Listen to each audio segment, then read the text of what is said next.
للمزيد معنا من الرباط الصحفي الرياضي محمد مغودي. سيد محمد، مرحبا بك معنا. ما العوامل التي حسمت المواجهة لصالح أسود الأطلس؟ أولا شكرا لك على هذه الدعوة وعلى هذه الثقة. أنا أقول أن من العوامل الأساسية التي كانت وراء هذا التألق هو أن الناخب الوطني وليد الركراكي تشبث بقناعاته التقنية وتشبث بالمجموعة التي لعبت اللقاء الأول وحتى أيضا اللقاءات الإعدادية، وبالتالي أن هذه الثقة أعطت أيضا شحنة معنوية للاعبين رغم الضغط التي كانت على مستوى مواقع التواصل الاجتماعي ومن بعد أيضا الجماهير المغربية. أيضا العامل الثاني وأنا أعتقد أنه مهم جدا هو تحسن أداء لاعبي وسط الميدان وخاصة اللاعبين أناحي وأيضا أملاح الذي كان ظهر عليهم العيا في اللقاء الأول. أعتقد أن التحكم أيضا في وسط الميدان، حسن استثمار أيضا الفرص التي جاءتنا أيضا من لاعبي الهجوم أن كانت عاملا أيضا آخر. العامل الثالث أقول وأسطر على ذلك ذكاء الناخب الوطني في التغييرات. أعتقد أن التغييرات التي أقدم عليها ومنها من فاجأ خاصة على مستوى اللاعب بوخلال أنه فاجأ بها أيضا الرأي العام الوطني، ولكن كان ذكيا بحيث أقحم لاعبين بفعالية كبيرة وبالتالي أن كانت نتيجة إيجابية وكان أيضا مردودا رائعا. نعم، المدرب أثنى على حكيم زياش وقال إن الروح عادت للمنتخب المغربي بعودة حكيم زياش. يعني هل بعودة زياش فقط أم بمجيء الركراكي في حد ذاته؟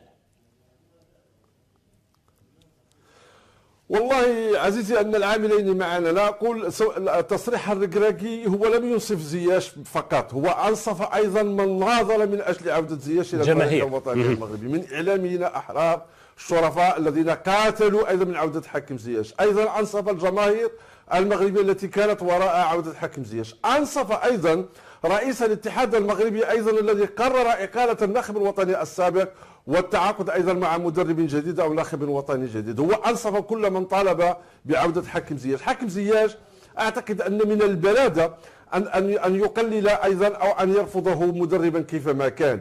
لأن لاعب بمهارات كبيرة، لاعب بروح كبيرة، لاعب أيضا وهذا مهم جدا يدوب كل إمكانياته الفردية داخل الجماعة. وأعتقد أن عودة حكيم زياش هي عودة فيها كل الخير للفريق الوطني المغربي وسنرى ذلك أيضا حتى في اللقاءات المقبلة. ثمة من يرجع هذا الفوز إلى اللاعب رقم 12 الجماهير المغربية العربية التي آزرت أسود الأطلس في استاد الثمامة في قطر. يعني ما دور الجماهير في هذا الفوز برأيك؟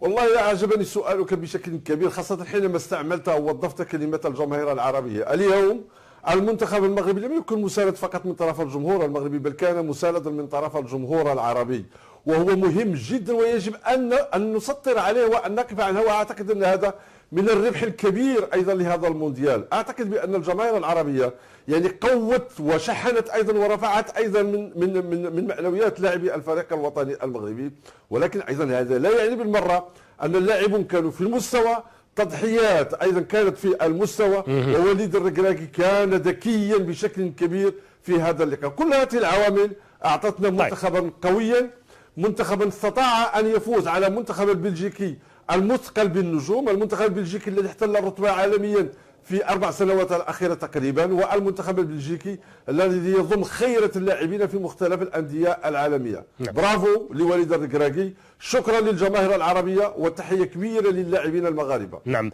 مع هذا الفوز بدأ المحللون يضعون السيناريوهات. أستاذ محمد، هل بات المنتخب المغربي قريب من تكرار إنجاز عام 86 بالوصول إلى الدور الثاني؟ والله أستاذي أقول لك بكل شجاعة، أقول لك نحن لم نكن نطمح ولم تكن أملنا كبيرة جدا على هذا المنتخب نظرا للهزات التقنية التي عرفها الفريق الوطني المغربي وللارتباك أيضا التي عرفه الفريق الوطني المغربي.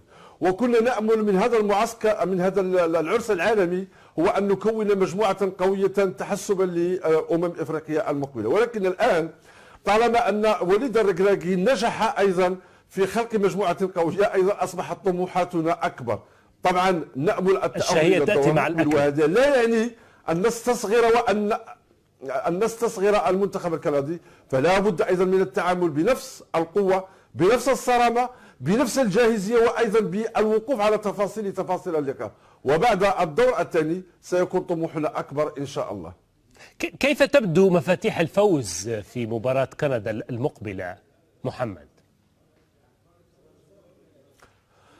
هو مفاتيح الفوز هي بيد وليد الركراكي، واعتقد ان تشبثه بقناعاته. اعتقد بان الان تعرفه الكبير على خصائص وخاصيات كل لاعب، وايضا على نقاط القوه لكل لاعب، لان الان بدا يدرك اكثر اللاعبين ويدرك ايضا مكامن قوتهم. اعتقد ان حسن استغلال لمناطق قوه اللاعبين داخل الفريق الوطني المغربي، فبالتاكيد أن وليد الركراكي سيتغلب أيضا في اللقاء المقبل، على أساس أن نحظى بنفس الدعم العربي، وعلى أساس أيضا أن نبقى في نفس التركيز من طرف لاعب الفريق الوطني المغربي.